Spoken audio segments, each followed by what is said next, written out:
আমি আল্লাহ তাআলা সময়ের কসম খেয়ে বলতেছি, ইন্নাল ইনসানা লাফি খুসর। আল্লাহ সুবহানাহু ওয়া তাআলা বলেন, আমি আল্লাহ তাআলা সময়ের কসম খেয়ে বললাম মানুষগুলো সব ক্ষতির মধ্যে পড়ে আছে। আল্লাহ পাক রব্বুল আলামিন ওয়াল আসর, সময়ের কসম কেন খেয়েছে?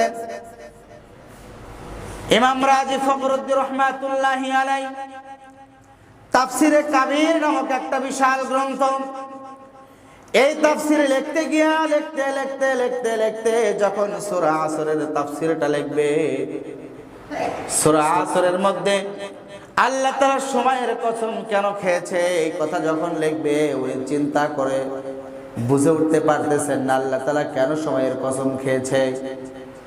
ঠিক এমন টাইমে একজন ব্যক্তি এসে ইমাম রাজি ফখরুদ্দীন রহমাতুল্লাহি আলাইহিকে ডাক দিয়ে বলতেছেন, হুজুর, 1 নয় 2 নয়, আজ 3 দিন যাবত একই স্বপ্ন আমি দেখতেছি। মেহেরবানি করে এই স্বপ্নের তাবির আপনাকে করে দিতে হবে, এই স্বপ্নের ব্যাখ্যা আপনাকে করে দিতে হবে। একদিন এক স্বপ্ন দেখতে তো ভিন্ন কথা, কিন্তু পর 3 দিন আমি একই স্বপ্ন দেখতেছি হুজুর, কারণ কি? কি ভাই, আপনাদের সাথে যদি এমন ঘটনা ঘটে আপনারা বলবেন না? অনেক মানুষ তো বলে আমাদের এসে, হুজুর আমি এই স্বপ্ন দেখলাম, বলেন তো কি কারণে? গ্রামের লোকটা বলতেছে, হুজুর 1 নয় 2 নয়, পর 3 দিন যাবত আমি একই স্বপ্ন দেখতেছি, কি কারণ?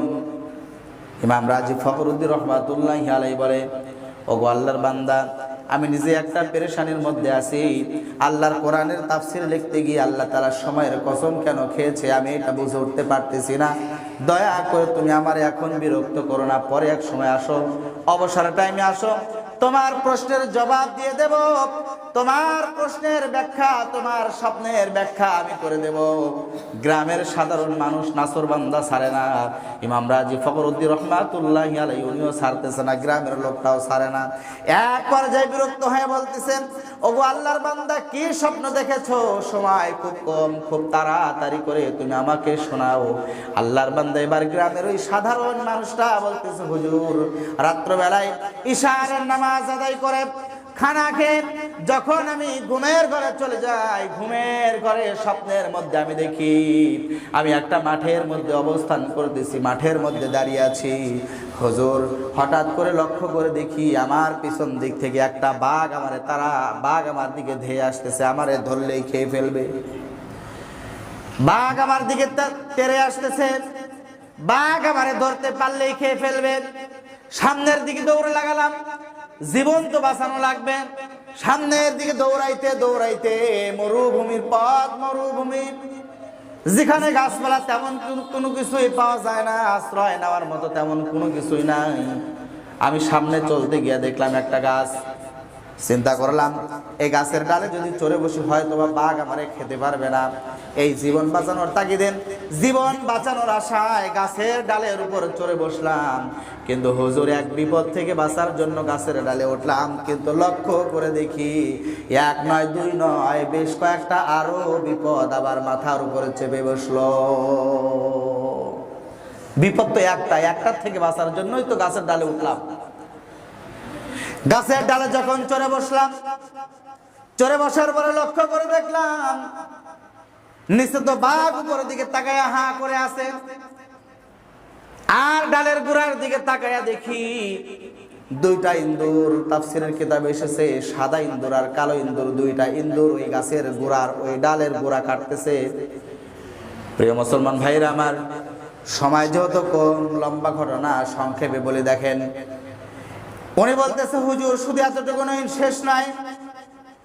আমি উপরের দিকে তাকায় দেখলাম একটা বিষধর সাপ আমারে কামড় দিবে।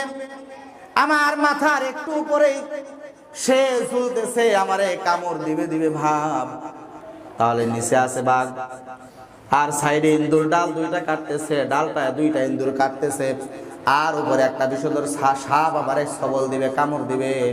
কিন্তু হুজুর এতগুলো চিন্তা, এতগুলো ভয় আমার মনের মধ্যে, কিন্তু আশ্চর্যের বিষয় হলো আমি বুঝতে পারি না, হঠাৎ করে উপর দিক থেকে কি যেন এক ফোঁটা তরল আমার ঠোঁটের উপর যখন পড়ে যায়, আমার জিহ্বাটা অটোমেটিকলি আমার ঠোঁটের উপরে যখন স্পর্শ করে, আমার জিহ্বা দিয়ে যখন ঠোঁট স্পর্শ করি, আমি এই যে নিচে বাঘ আছে, সাইডে ইন্দুর ডাল কাটতেছে, উপরে বিষধর সাপ আমার কামড়ানোর জন্য চেষ্টা করতেছে, হুজুর সব দুঃখগুলো আমি ভুলে যাই। সময়ের কি দাম, সব ভুলে যাই। লম্বা ঘটনা, ইমাম রাজি ফখরুদ্দীন রহমাতুল্লাহি আলাইহি বসা ছিলেন, আল্লাহু আকবার বলে দাঁড়ায় গেল। ইমাম রাজি ফখরুদ্দীন রহমাতুল্লাহি আলাইহি উনি বসা ছিলেন, আল্লাহু আকবার বলে যখন দাঁড়ায় গেল, ওই ব্যক্তি বলতেছে, হুজুর আপনি কি পাগল হয়ে গেলেন নাকি? আমার স্বপ্নের ব্যাখ্যা করা বাদ দিয়ে আপনি কেন আপনি দাঁড়ায় গেলেন? ইমাম রাজি ফখরুদ্দীন রহমাতুল্লাহি আলাইহি বলতেছে, বাবারে আমি এতক্ষণ পর্যন্ত যে চিন্তায় মগ্ন ছিলাম, আল্লাহ তাআলা কেন সময়ের কসম খেয়েছে বের করতে পারতেছিলাম না। তোমার স্বপ্নের মধ্য দিয়ে আল্লাহ সুবহানাহু ওয়া তাআলা আমার স্বপ্নের ব্যাখ্যা জানিয়ে দিয়েছে।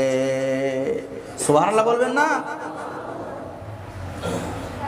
বলে হুজুর আমার স্বপ্নের মধ্য দিয়ে আপনার ওই সময়ের কসম কেন খেয়েছে আল্লাহ তাআলা, আপনি কিভাবে বুঝতে পারলেন? বলে দেখো আমাদের পিছনে হলো মৃত্যু, আছে না নাই? পিছনে মৃত্যু নাই? আমাদের পিছনে হলো মৃত্যু, সামনের দিকে যতই দৌড়াই না কেন, এই যে গাছ এটা হলো একটা পৃথিবী, আর এই যে ডাল ইঁদুর কাটতেছে, এই ডালটা হলো আমাদের হায়াত নামক দৌলত। এই হায়াতটা আমাদের দিন দিন আস্তে আস্তে ফুরিয়ে যাচ্ছে। কথা কোন ঠিক কি ঠিক না? আমরা বলি লোকটার বয়স বাড়ছে, আসলে বয়স বাড়ছে না কমছে? কি কোন ভাই, বয়স বাড়ে না কমে? সবাই বলেন বয়স কমে, বয়স বাড়ে না ভাই। আমরা বলি লোকটা বয়স বাড়ছে, তাও আক্কেল হয় নাই, বলি না অনেক সময় কথা বলতে গিয়া। বয়স কোনো সময় বাড়ে না, বয়স মানুষের আস্তে আস্তে কমে যায়। 70 বছর, 80 বছর, 90 বছর বয়স নির্ধারণ করা থাকে। পর্যায়ক্রমে তার জীবনটা আস্তে আস্তে হায়াত যখন শেষ হয়ে যায়, তখন ওই ব্যক্তি মৃত্যুর কোলে ঢলে পড়ে। প্রিয় মুসলমান ভাইরা আমার, ইমাম রাজি ফখরুদ্দীন রহমাতুল্লাহি আলাইহি এবার ডাক দিয়ে বলতেছে, গো আল্লাহর বান্দা, তোমার হায়াত নামক দৌলতটা দিন দিন ফুরিয়ে যাচ্ছে, আর ওই যে উপর থেকে তোমার বিষধর সাপ কামড়ানোর জন্য চেষ্টা করতেছে, ওটা হলো তোমার মৃত্যু। ও বাবা, তুমি নিচে যদি নামো তাও তোমার মৃত্যু হবে, আর উপরে যদি তুমি থাকো তা উপর থেকে তোমার এই সাপ কামড়ানোর জন্য চেষ্টা করতেছে, তার মানে তুমি নিচেও যেতে পারবে না, উপরেও থাকতে পারবে না। আবার যে জায়গায় যে ডালের মধ্যে বসে আছো, ওই ডালটা হলো তোমার হায়াত নামক দৌলত, ওটা আস্তে আস্তে শেষ হয়ে যাচ্ছে। কিন্তু তুমি শোনো, তোমার উপর থেকে এক ফোঁটা তরল কি যেন পড়লো, তোমার ঠোঁটের উপর পড়ে গেছে, জিহ্বাটা যখন লাগাইলা সব দুঃখ কষ্ট তুমি ভুলে গেলা। আল্লাহর বান্দা তুমি শুনে রেখে দাও, এই যে তরল এক ফোঁটা মধু কি তোমার ঠোঁটের উপর পড়েছে তুমি জানো না? এটা হলো দুনিয়ার মায়া, দুনিয়ার মমতা, দুনিয়ার আনন্দ, দুনিয়ার ফুর্তি, দুনিয়ার সুখ শান্তি। বান্দা দুনিয়ার সামান্য সময়ের সুখ শান্তি পেয়ে বান্দা সব সময় যে তাকে মৃত্যু আক্রমণ করতেছে, মৃত্যু তাকে তারা করতেছে, বান্দা দুনিয়ার সামান্য সময়ের সুখ শান্তি পেয়ে দুনিয়ার সামান্য সময়ের সুখ শান্তি পেয়ে ওই বান্দা মৃত্যু নামক নিয়ামতকে ভুলে গেছে, মৃত্যু নামক নিয়ামতকে ভুলে গেছে। প্রিয় মুসলমান ভাইরা, এই জন্য আসুন মৃত্যুর কথা আমরা সব সময় স্মরণ করি। মৃত্যু প্রত্যেকটা প্রাণীকে একদিন মৃত্যুর স্বাদ গ্রহণ করতে হবে। কথা কর হবে কি হবে না? হবে। এই জন্য আসুন আল্লাহ সুবহানাহু ওয়া তাআলা আমাদের সবাইকে যেন মৃত্যুর জন্য সব সময় প্রস্তুত থাকার তৌফিক দান করে। সকলেই বলেন আমিন।